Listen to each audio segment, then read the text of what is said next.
Здравейте! В днешното видео ще ви покажа всички мои разходвани продукти през последните месеци. Съхранявам си ги в ето тази кутийка от Pretty Box.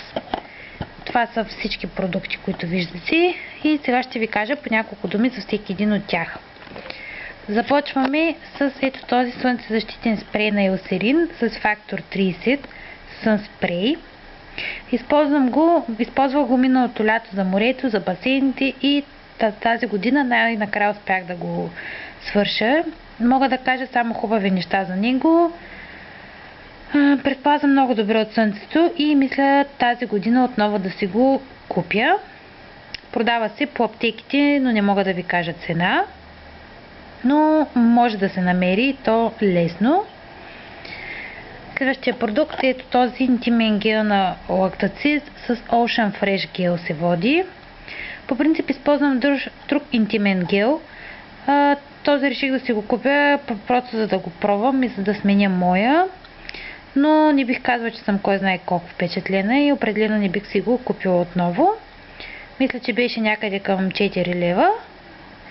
И се намира по всички магазини. Има го и други видове. Мисля, че имаше и в розова опаковка. Но не бих си го купила отново определено.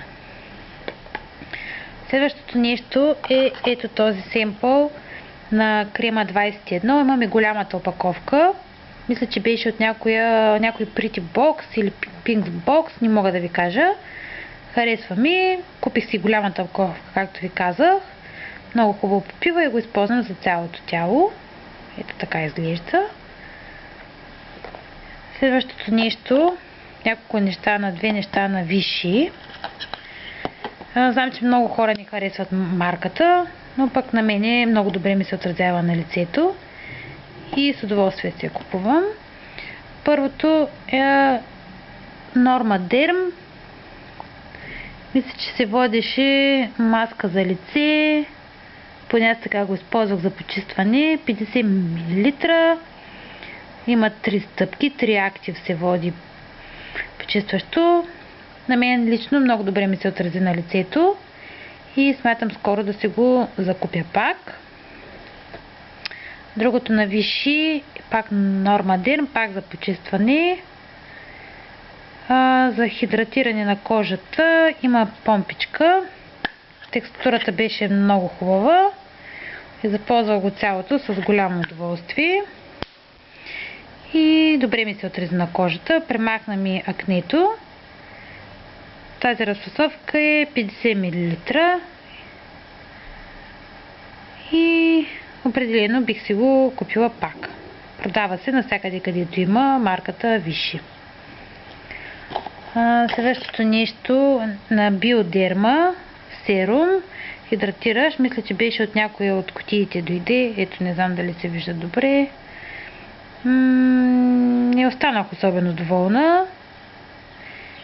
И определено не бих си го закупила в по-голяма опаковка или в каквато и да е била опаковка.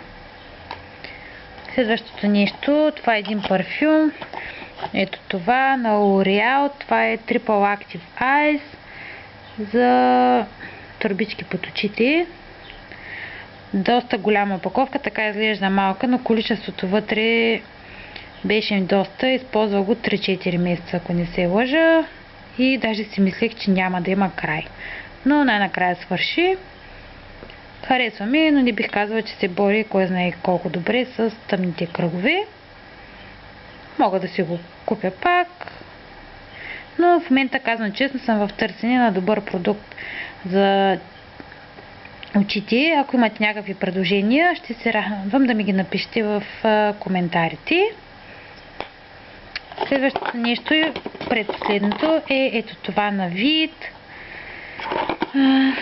В момента да видя само как се водеше. Крем за чувствителна кожа.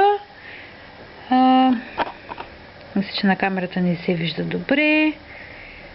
За премахване на косми, но за чувствителна кожа, отстранява нежеланото окосмяване за 5 минути. Не бих казала, че кой знае колко добре се справи. По принцип не съм фен на такива продукти, но реших да си го купя от любопитство. И си признавам, че дори не разбрах много как се използва. Поне при мен нямаше ефект. Друго си е с епилатора. Не бих си го купила. И последното нещо е един парфюм. Наоми Кемпбъл. Sunset се казва. Много хубав, много приятно мирише. Подарък ми, така че не мога да ви кажа цената. Но определено бих си го купила пак. Летен, приятен аромат, нежен. И това мога да кажа. Виждате опаковката. И така. Тук имам някакви тестерчета опаковки останали, които вече съм използвала.